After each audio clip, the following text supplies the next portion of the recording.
Ketika imam itu menambahkan daripada takbirnya, tapi seyogianya di sini bagi makmum untuk tidak mengikuti gerakan imam yang melebihi dari 4 kali takbir, begitu. Ya. Ini kita diajarkan oleh yang pengarang, ketika imam lebih takbirnya itu, maka kita dianjurkan untuk tidak mengikuti daripada takbir imam yang lebih. Ya, la yutabi'uhu. Karena apa? Ghairu masyru', kagak ada pensyariatannya. Ya, kagak diperintah, cuma 4 doang. Itu yang pertama. Ya, tentunya takbir yang pertama di situ sambil kita niat. Ya. Usolli ala hadzal mayyiti. Ya. Kemudian arba'ah takbiratin fardhu kifayatin makmuman atau imaman. Nah, kita pakai bahasa Indonesia aja dah, karena niatnya yang penting ada di mana? Di hati. Aku niat sholat mayit ini ya 4 kali takbir fardhu kifayah, ya menjadi makmum karena Allah Ta'ala. Kalau seandainya dia cuma sebutkan fardhon saja, itu termasuk cukup. Meskipun dia tidak menjelaskan merinci dengan fardhu kifayatin. Ya. Nah, ini termasuk niatnya. Ya, ntar kaitannya dengan masalah ada sholat hadir, ada sholat ghaib. Ya, nanti ada penjelasannya. Itu yang pertama. Ya. Pada saat berbarengan dengan takbiratul ihram, niat di situ. Ya. Wasani, kemudian yang kedua. Yang kedua, ya setelah pertama itu rukunnya adalah 4 kali takbir.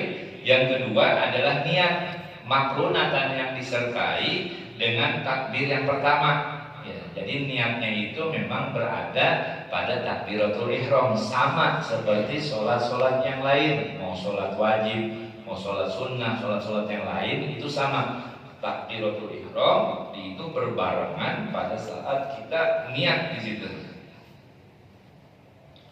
Nah, ini tadi telah dijelaskan tuh. Jadi kalau seandainya kita mengucapkan tanpa kifayah, fardhon saja, itu menurut ulama ya fatakfi, itu termasuk cukup. Ya, meskipun enggak pakai fardhu kifayatin, tapi kalau kita biasanya pakai itu fardhu kifayatin, makmuman atau imaman lillahi ta'ala. Itu yang kedua rukunnya. Kemudian wasalisu, dan yang ketiga dari rukun daripada sholat jenazah al-qiyamu 'alal qadiri 'alaihi. Yang ketiga itu adalah berdiri bagi yang mampu. Jadi sama nih kayak kita sholat wajib, ya, karena fardu ketika dia ada kemampuan untuk berdiri maka wajib berdiri, ya. Tapi kalau seandainya dia nggak ada kemampuan buat berdiri maka boleh duduk, begitu. Sama dengan sholat yang lain itu. Kemudian warabi'u, yang keempat, qiraatul fatihati. Rukun sholat jenazah yang keempat adalah membaca suratul Fatihah. Nah, ini membaca suratul Fatihah fi ayyi mahallin, boleh di tempat yang mana aja. Boleh berarti pada takbir yang kedua dia baru baca Fatihah, atau juga dia baca Fatihah pada takbir yang ketiga, atau juga yang keempat. Boleh fleksibel baca suratul Fatihah, itu boleh di mana saja. Tetapi di sana diingatkan wal afdolu, yang paling utama itu untuk membaca suratul Fatihah, ya, ini yang paling utama bagaimana? Antakuna ba'da takbiratil ula. Yang bagus baca suratul Fatihahnya itu adalah setelah takbirat yang pertama, yakni setelah takbiratul ihram. Ya, biar apa? Karena memang pada saat takbir yang pertama biar nggak kosong dari zikir tuh. Ya, itu diarahkan ketika kita habis takbir pertama, takbiratul ihram, ini diupayakan kita isi zikirnya dengan apa? Bacaan suratul Fatihah. Kalau kita mau dialihkan pada takbir yang kedua boleh aja, tapi nanti dikhawatirin habis takbir pertama kagak ada zikir. Maka yang paling afdol ya, kita sholat jenazah pada setelah takbiratul ihram ini membaca suratul Fatihah. Nah, ini termasuk min a'zamil wasail ya, wasilah yang paling besar, yang paling agung liqabuli du'ai, agar diterimanya doa tuh. Makanya wal munasib an tuqaddama ya, yang bersesuaian biar ada zikir di takbir pertama an tuqaddama, agar didahulukan bacaan suratul Fatihah itu. Kemudian wal khamisu, yang kelima, rukun sholat jenazah yang kelima as-sholatu ala nabi, membaca sholawat kepada Nabi Muhammad Sallallahu Alaihi Wasallam. Kapan? Ba'da takbiratis saniyati, setelah kita membaca takbir yang kedua. Jadi kalau rututannya mulai kita kerjain, pertama takbiratul ihram baca Fatihah ya. Kemudian setelah itu baru kita baca apa? Takbir kedua membaca sholawat kepada Nabi Muhammad Sallallahu Alaihi Wasallam. Aqalluha, minimal baca sholawat itu Allahumma sholli ala sayyidina Muhammad gitu. Itu paling minimal. Tapi yang disunnahkan, yang lebih sempurna, kita membaca sholawat Ibrahimiyah tuh ya. Itu yang biasa kita baca tuh pada tasyahud ya. Itu yang paling afdol ya. Kama shallaita ala sayyidina Ibrahim wa ala ali sayyidina Ibrahim, itu yang paling top ya. Dari sanad langsung ya, warid dari Nabi, dan itu yang paling utama dari antara berbagai macam sholawat. Kemudian wasadisu, dan yang keenam wa du'a ulil mayyiti, setelah itu doa buat mayit. Ya, ini secara khusus ya, bi ukhrawiyin, terkait dengan kemaslahatan untuk ukhrawinya. Jangan kita doain mayit untuk urusan dunianya ya. Nah, kalau macam urusan akhirat tuh Allahumma fir lahu, minta agar di mayit ya jenazah diampunin dosanya. Allahumma fir lahu warhamhu atau ma'al. Nah, ini kalau urusan dunia dalam kebaikannya, wa in kana musian, manakala ini orang yang kurang baik ya, fatajawaz an sayiati, maka hapusin ya Allah segala dosa-dosa dan kesalahannya. Walaqihi bi rahmatika ridha, dan sambutlah itu dengan rasa keamanan dan ridhomu. Itu doa-doa yang selalu kita baca pada saat mendoakan mayit pada takbir berikutnya. Pula salam tuh ya, salam yang pertama ba'da takbiratir rabi'ah, setelah takbir yang keempat. Jadi susunannya memang pada saat takbiratul ihram kita niat, setelah takbiratul ihram kemudian kita baca suratul Fatihah. Apakah kita perlu ada kesunahan baca doa iftitah? Tidak ada kesunahan ya. Dalam sholat jenazah kagak ada kesunahan untuk baca doa iftitah. Ini dipersingkat ya. Jadi langsung kita baca suratul Fatihah. Apakah disunahkan baca surah? Enggak. Cukup bacaan suratul Fatihah. Setelah itu kita takbir yang kedua. Setelah takbir yang kedua, kemudian kita membaca sholawat kepada Nabi itu minimal Allahumma sholli ala sayyidina Muhammad, itu minimal. Tambahin lagi kesunahannya baca sholawat kepada Ali, kepada sahabat juga, wa ala ali sayyidina Muhammad, yang bagus tadi itu ya sholawat Ibrahimiyah. Kemudian takbir yang ketiga, kita setelah takbir ada doa di khususil maiti, khusus buat mayit yang kita baca tuh minimal Allahumma fillahu, minimal banget ya. Kalau kita kan panjang biasanya Allahumma fillahu warhamhu wa'afihi wa'afwan terus tuh. Nah setelah itu nanti kita takbir yang keempat ya. Ini sebelum kita salam itu ada kesunahan kita baca doa tuh. Allahumma la tahrimna ajruhu wa la taftinna ba'dahu waghfir lana wa lahu. Kalau laki lahu, kalau perempuan laha. Ya, ini kita belajar domir. Ya, kalau hu itu buat seorang muzakkar laki-laki. Allahumma ighfir lahu, ya Allah ampunilah dosanya seorang laki-laki. Kalau perempuan, Allahumma ighfir laha, ya tinggal hu-nya aja tuh kita ganti ya. Nah, kemudian setelah itu kita baca itu ya, kesunahan termasuk baca apa? Baca Rabbana la tuzigh qulubana ba'da idh hadaitana wa hab lana min ladunka rahmah innaka antal wahhab. Termasuk juga baca tuh ya, Rabbana atina fid dunya hasanah wa fil akhirati hasanah wa qina adzabannar. Itu kita baca Rabbana ighfir lana wa li ikhwanina alladziina sabaquna bil iman. Itu kita baca.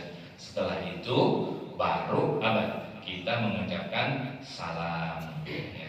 Ini kita baca salam, assalamualaikum warahmatullahi, ada tambahan wabarakatuh ya. Ini kesunahan pada sholat jenazah pada apa?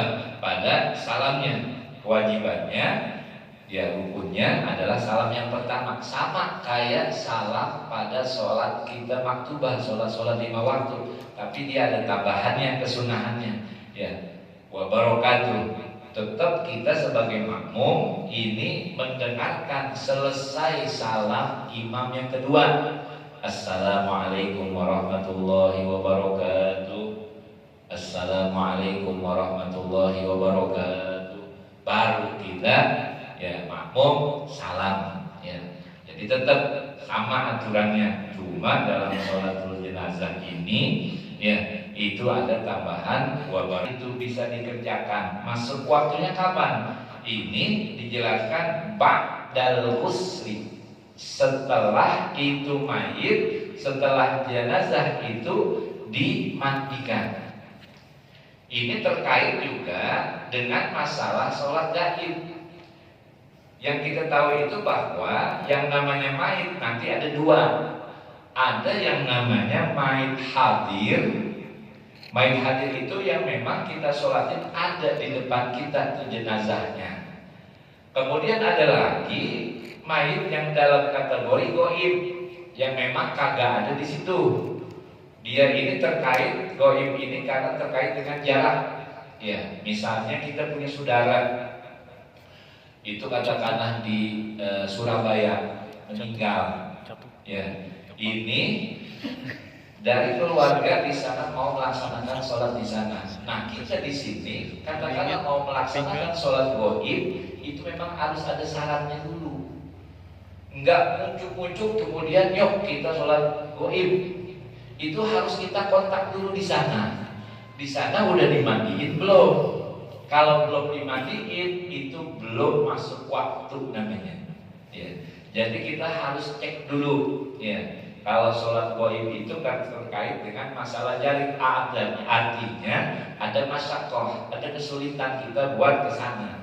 Dan ini terkait dengan masalah jarak. Ya misalnya kalau jarak musafir itu 90, tapi dalam kondisi yang namanya sholat goib itu nggak sampai 90, adanya masyakoh, biasanya 25 itu udah boleh. Ya. Ini boleh kita melaksanakan sholat goib misalnya di Depok atau di Bekasi ada saudara kita bikin di sini. Ya. Nah ini dalam sholat goib masuk waktunya kapan? Ba'dal ghusli, setelah ini jenazah dimandi. Rasulullah tadi ya biji hatil yasaril imam itu di dalam kitab Bujairomi ya, Hasyih Bujairomi ya. Artinya Syekh Ali Al-Khatib itu dalam kitab sama juga istilahnya Tuhfatul Habib ya, itu dijelaskan begitu.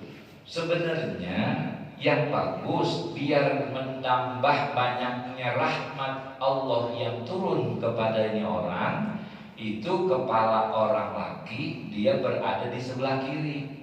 Jadi kalau kita lihat misalnya ini jenazah, kan kalau orang laki imam itu posisinya ada di bagian kepala jenazah.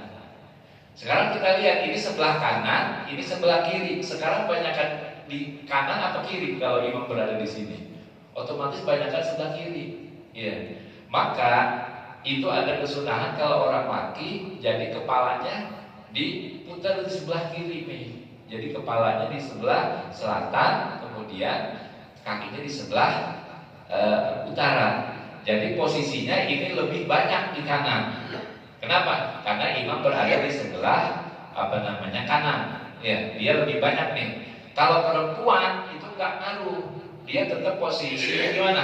Di kanan kepalanya. Kenapa? Karena kalau orang perempuan itu posisinya imam berada pada apa? Pada bagian tengahnya. Ajizah namanya aziz, ya di tengah nih. Nah, ini nggak ngaruh. Cuma ini masalah teknis aja yang sebenarnya memang nggak perlu diributin. Yang terpenting prinsipnya adalah melaksanakan sholat jenazah itu adalah mayit berada di depan, gitu. Melaksanakan sholat jenazah dengan sengaja tanpa uzur dilaksanakan setelah ba'da asar. Ini namanya istilah tahari. Ya.